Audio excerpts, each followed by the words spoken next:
the unfortunate victim of the common noob. Creatures not many care to give a second glance to. Yet all things fantasy are not complete without these little green rapscallions. Today we're going to delve deep into the lore of the Goblins. We're going to find out all about RuneScape's favourite punch-in bag. The Goblins are green-skinned, hunchbacked humanoids with elongated ears. Most Goblins try to live a life of fighting, wars and bloodshed. As a result, modern-day Goblins are simple-minded and easily controlled, most likely due to their enslavement by Bandos, whom they referred to as their Big High War God. Although this was not originally the case, the Goblins were a gentle and moderately intelligent race before Bandos intervened with them. The Goblins make up the lowest ranks of Bandos troops. Despite this, they are one of the more intelligent of the Bandosian races, although very few modern-day Goblins exhibit this intelligence, as their commandments tell them not to think for themselves. The Goblins are originally from the realm of Ubiosk, a green and fertile place in an ultimate dimension from Gillinor, where they were mainly hunter-gatherers and lived in small huts. Sometimes conflicts between tribes did happen, but organised warfare was non-existent during that time. Bandos took the Goblins and made them into soldiers of war, before engulfing their realm in battle, forcing them to take part in the God Wars of Gillinor. Bandos would then become the Goblins' official deity. Under Bandos' iron fist, their homeworld gradually became a wasteland functioning only for war. One of the 12 tribes, the Dorkeshun, later defied Bandos. The surface Goblins eventually began fighting each other, but Bandos intervened.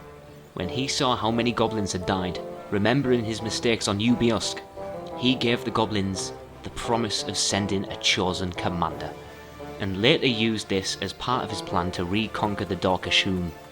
But this failed. The Goblins were gullible and followed Bandos to fight in his wars.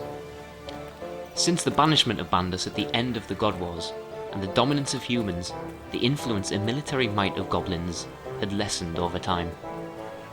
Other than the cave Goblins of the Dorkeshun, who hid underground, the Goblins became less and less intelligent with few magical or technological abilities other than forging weapons and armour. Nowadays, most Goblins live in peace and harmony. Well, sort of. But they are still violent, rude, unintelligent, and often have delusions of grandeur, and still to this day believe that Goblins are the chosen race of Bandos, their Big High War God. Goblins are recognised by their tribes. In the quest, The Lost Tribe, we learn of many tribes of Goblins that inhabit Gillinor. The information regarding the Goblin tribes is found in the book A History of the Goblin Race. So now I'll present to you a list of the Goblin tribes along with their ancient symbols.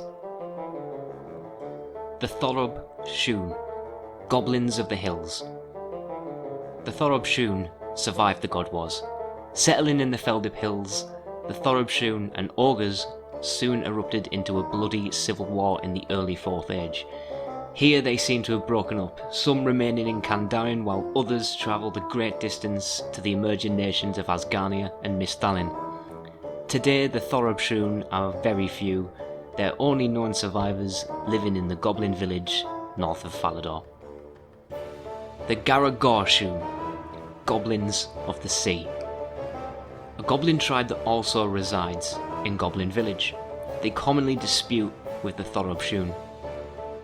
The Rekeshun, Goblins of the North. The remaining members of this tribe can be seen carrying banners with the symbol of the Rekeshun within the God Wars dungeon. The Drogo Kishun, Goblins of the Fierce Blades. Not much is known of these goblins, they may have died out during the God Wars. The Huzamorgar, live flesh eaters of the Chaos God. The Huzamorgar were sold to Zamrak by General Grador, and fought under Zamrak for most of the God Wars. Despite their subservience to Zamrak, they are still worshippers of Bandos. They are known to wear black armour. The Saragorgak, foot soldiers of Holy Wrath. Bandos sold the tribe to Saradomin during the war. For what reason is unknown. The Ekel Shun, Goblins of the East. Not much is known of this tribe, but they were known to wear blue armour. The Idithun, Goblins of the South. Nothing is known of the Idithun. The Norogoshun, Goblins of the West.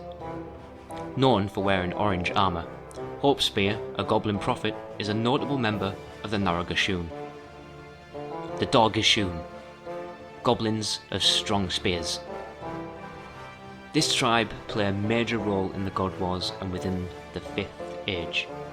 A tribe that seems very different from the common goblin on the surface. A tribe that defied the might of Bandos and refused to fight in his war. A tribe that was also punished and shut away from the world by Bandos himself. These goblins re-emerge in the 5th Age as cave goblins. Their appearance has changed significantly, adapting them to their underground lifestyle. I'd love to talk more about the Dorgashun, but I believe their story is enough to make an entire video of its own, as this only scratches the surface of the Dorgashun. The Horogothgar, Eaters of Man Flesh. Known for wearing purple armour. West of Lumbridge there are at least 2 goblins wearing purple goblin mail. Presumably these goblins are members of the Horogothgar tribe. The Akolgok, the Flatulent.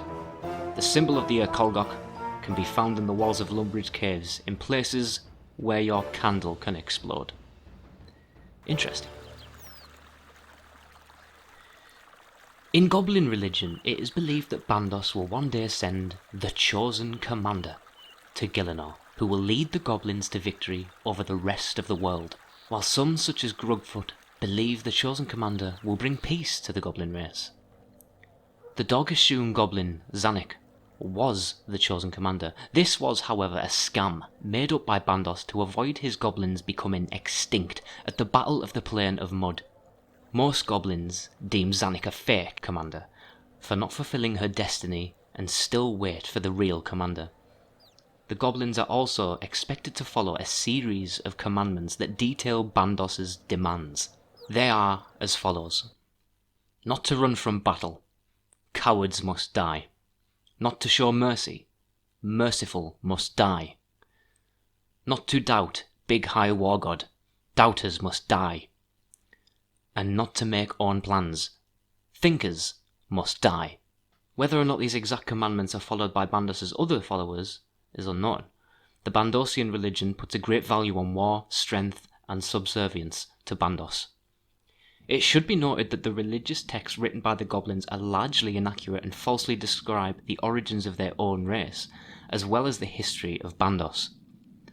While they illustrate how the goblins see themselves in relation to the Big High War God, they are an idolization of him, and for the most part, not true.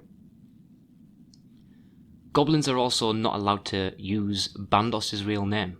They must say Big High War God to show respect. Other Bandosian races are free to say Bandos at any time, however. Prior to their arrival in Gielinor, the Goblin race is known to have spoken a language separate from that of the common tongue. The ancient Goblin language originated in Ubiusk. The race retained this language for some time. However, the Goblins gradually adopted a simplified version of the common tongue. The language is nearly forgotten. The Dorgashun of Dorkesh Khan have studied the language and have documented it to a degree. The Goblin language is known to have been spoken by some Misthalanian and Asgarnian goblins as recently as the 700s of the 4th Age. Arav, a legendary 4th Age soldier of Avaroka, earned his name from a curse in the Goblin tongue. The only known words from the Goblin language are those words used in the 12 tribes. And so there we have it. Goblins may seem wild and ferocious and useless at first sight, but if Bandos hadn't intervened, we can only imagine what the Goblin race could have achieved. They may be ugly, annoying and stupid, but deep down, we love them. Thanks for watching. Please like and subscribe to show your support for this channel. I am Lorescape, and this is Runescape.